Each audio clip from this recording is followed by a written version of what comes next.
Sunita is a born entrepreneur. I have sales and customer service running in my blood.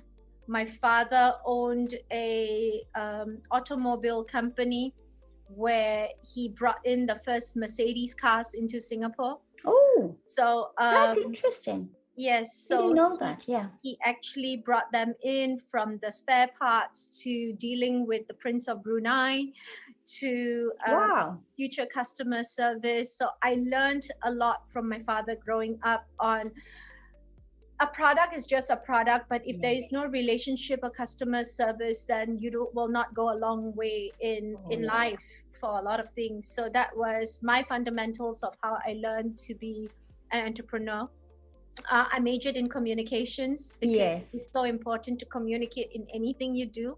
Oh, I yes. absolutely love that. That has helped me. I wanted to be a journalist, but I think at that time I was a little bit too young for my parents to let me go into the unknown world of being a Yes. journalist. So I decided to go into. So I did account servicing with a PR and advertising company.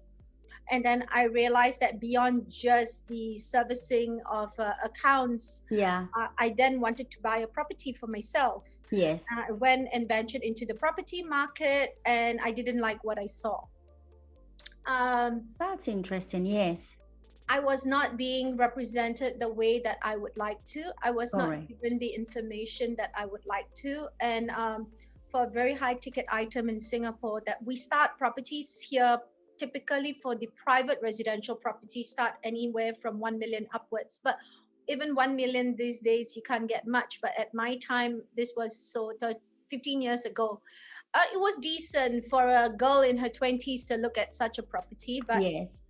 I was not getting The service. the Yeah. service, the quality of information, and just Yes. generally happy with the experience. That's when I thought that, it was something that I had a passion to do. I wanted to go beyond just customer service. I wanted to understand a product which was dear to my heart as well, because we come from a family of real estate investors too. Oh, So okay. Yes. it was something that I decided to go into. I was very young, in my late 20s. I was told off by brokers who were a lot senior. Oh, I That, believe you. hey, like, what's a young girl coming into this space and doing? But Exactly. I persevered on. I didn't let that get to the better of me. And today I'm here, 15 years later, doing the best Wonderful. thing that I could ask for. Well, Sunita, especially as a female entrepreneur, Yeah. what does it take to be one of the best broker in town? Is there, because many people nowadays think there is a shortcut. Is there Yeah, a shortcut? absolutely not. Um, there are no shortcuts, but there are tools. There are a lot more tools now, from technology to mentorship to advice, which is something I didn't get when I started. Yes. I think there's a lot more groups of women in entrepreneurial backgrounds and groups that are willing to hold your hand into an entrepreneurship journey, which is nice. Yeah. As a female entrepreneur, it is difficult because as much as females do support females as well, sometimes they do feel that it's a competition, and Yeah. Unfortunately. it's just we have that innate nature to want to win at what we do. Yes. And That's true. That's true. that can be a struggle being a female. I mean, also generally real estate is an expensive ticket item, and it's been historically known that our fathers are somebody who handle real estate, or our grandfathers, Yes. or a man talks The about it. man. Correct. Yeah.